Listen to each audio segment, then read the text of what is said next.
Hello students, અહીંયા કનેક્ટિવ્સનો topic હું શરૂ કરું છું. કનેક્ટિવ્સ જેનું સિમિલર થાય કન્જક્શન્સ, એનું ત્રીજું સિમિલર થાય synthesis. Connectives, conjunction, synthesis ત્રણેયનો meaning થાય સંયોજક. આ કનેક્ટિવ્સનો ટોપિક 3 માર્ક માટે બોર્ડ એક્ઝામમાં 80 માર્ક્સની પેપર સ્ટાઇલમાં પૂછાય છે.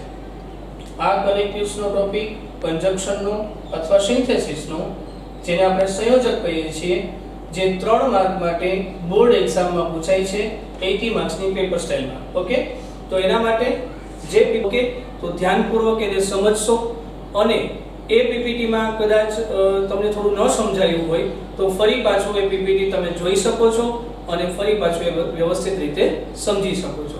ઓકે,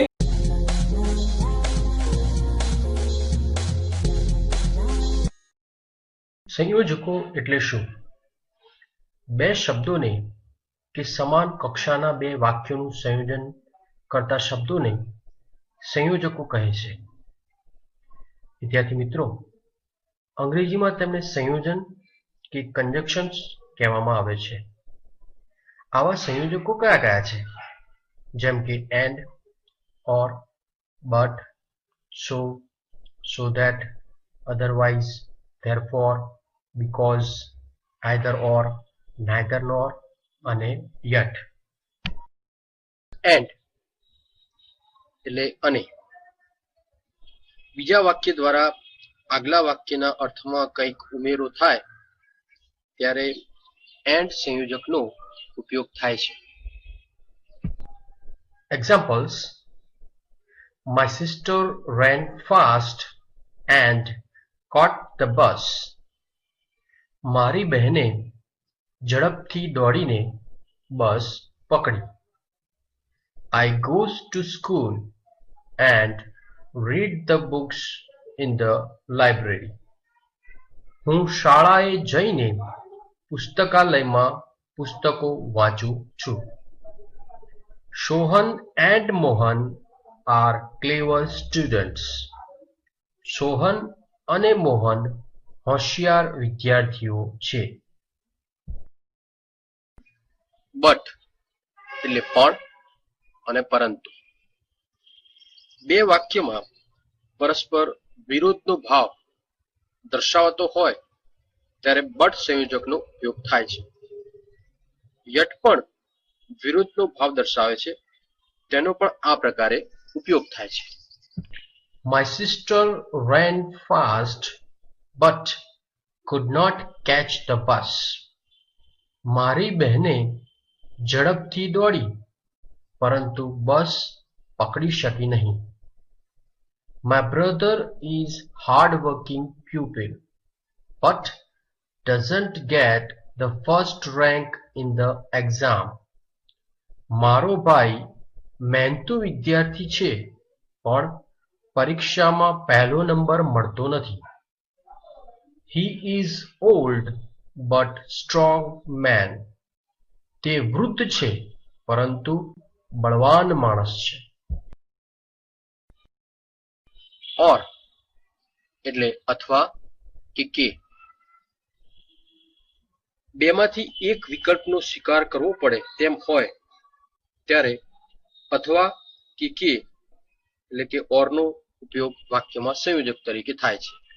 Sit quiet or કે otherwise go home. ચૂપ બેસો નહીતર ઘેર જાઓ. Work hard or you will fail in the exam. સખત મહેનત કરો નહીતર પરીક્ષામાં નાપાસ થશો. Read the questions paper well, otherwise you will not understand the questions. પ્રશ્નપત્ર સારી રીતે વાંચો નહીતર તમે પ્રશ્નો સમજી શકશો નહીં. Because એટલે કે કારણ કે. પ્રથમ વાક્યના અનુસંધાને બીજા વાક્યમાં કારણ સૂચવાય ત્યારે because સંયોજકનો ઉપયોગ થાય છે. Uncle Ken decided to go to Lucknow because he wanted to stay with Aunt Emily. Uncle can Lucknow જવાનું નક્કી કર્યું કારણ કે તે આંટ ઇમિલી સાથે રોકાણ કરવા ઈચ્છતા હતા.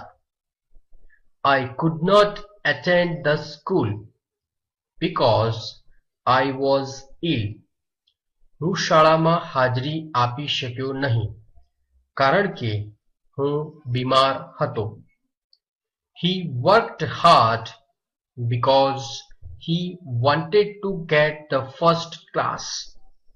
તેણે સખત મહેનત કરી કારણ કે તે પ્રથમ વર્ગ મેળવવા ઈચ્છતો હતો.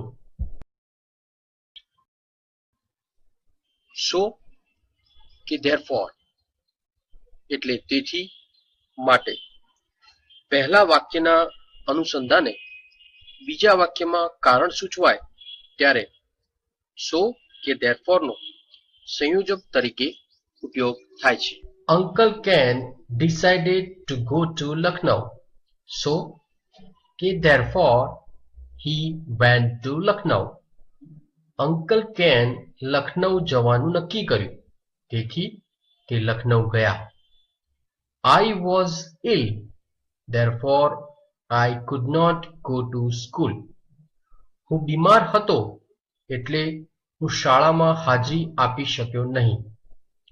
Indian batsmen played well, so they won the World Cup. ભારતીય બેટ્સમેનો સારું રમ્યા તેથી તેઓ વિશ્વકપ જીત્યા. Either or એટલે કે બેમાંથી એક કર્તા અથવા કર્મના સ્થાને બે ભિન્ન ભિન્ન નામની આગળ વિકલ્પ સૂચવવા વપરાય છે.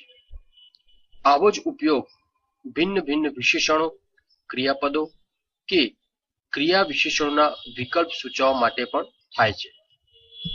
જનકભાઈ is either a teacher or a writer.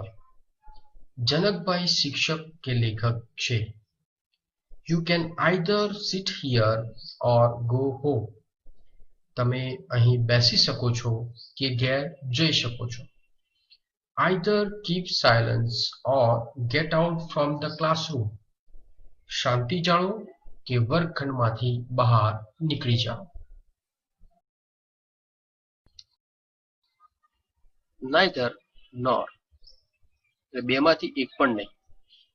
બે ભિન્ન ભિન્ન કર્તા કર્મ નામ વિશેષણ ક્રિયાપદ કે ક્રિયા વિશેષણમાંથી એક પણની પસંદગી ન કરવાની હોય ત્યારે નકાર વાક્યના અર્થ તરીકે neither nor નો સંયોજક તરીકે વાક્યમાં ઉપયોગ થાય છે. જનકભાઈ is neither a teacher nor a writer. જનકભાઈ શિક્ષક કે લેખક નથી. Neither he went to office nor finished his work. તે ઓફિસમાં ગયા નહીં કે તેનું કામ પણ પૂરું કર્યું નહીં.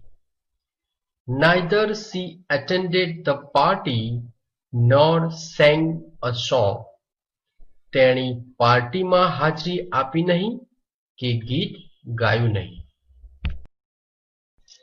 Yet એટલે હજુ સુધી છતાં પણ ધો કે ઓલ્ધોની જેમ જ તેનો ઉપયોગ કરવામાં આવે છે.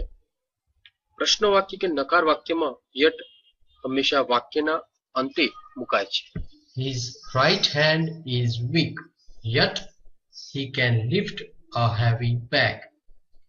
તેનો જમણો હાથ નબળો છે છતાં પણ તે ભારે બેગ ઉચકી શકે છે. He did not write well, yet he could pass the exam.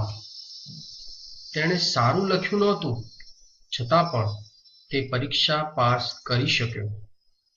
Are you not ready yet? તમે હજુ સુધી તૈયાર થયા નથી? So that એટલે જેથી ક્રિયાનો હેતુ એટલે કે purpose of actions બતાવે છે. I will give you a pen so that you can write nicely.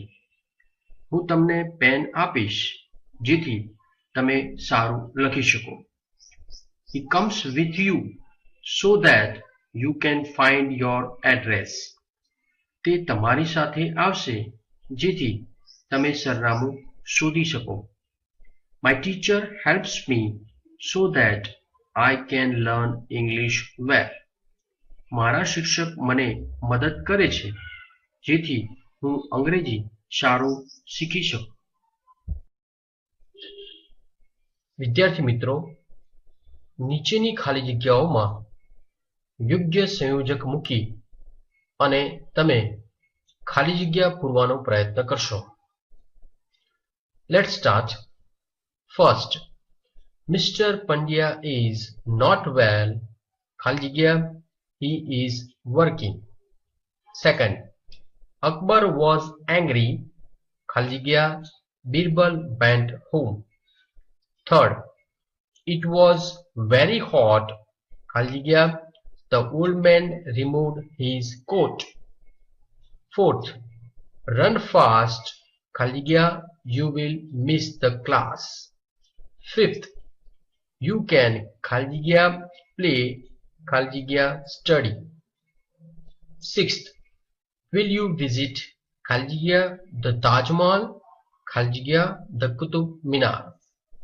Seventh, she gets up early ખાલી જગ્યા she can study well.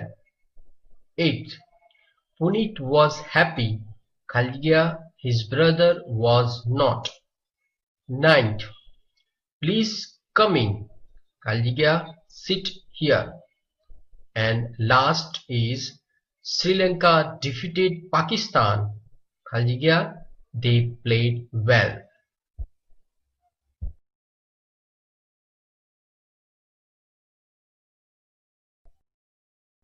Second practice work. Ram was tired ખાલી જગ્યા he wanted to go home ખાલી જગ્યા rest ખાલી જગ્યા he could start working again. Second, Soham will ખાલી જગ્યા help you ખાલી જગ્યા give you ખાલી જગ્યા any advice ખાલી જગ્યા you can always go ખાલી જગ્યા ask him.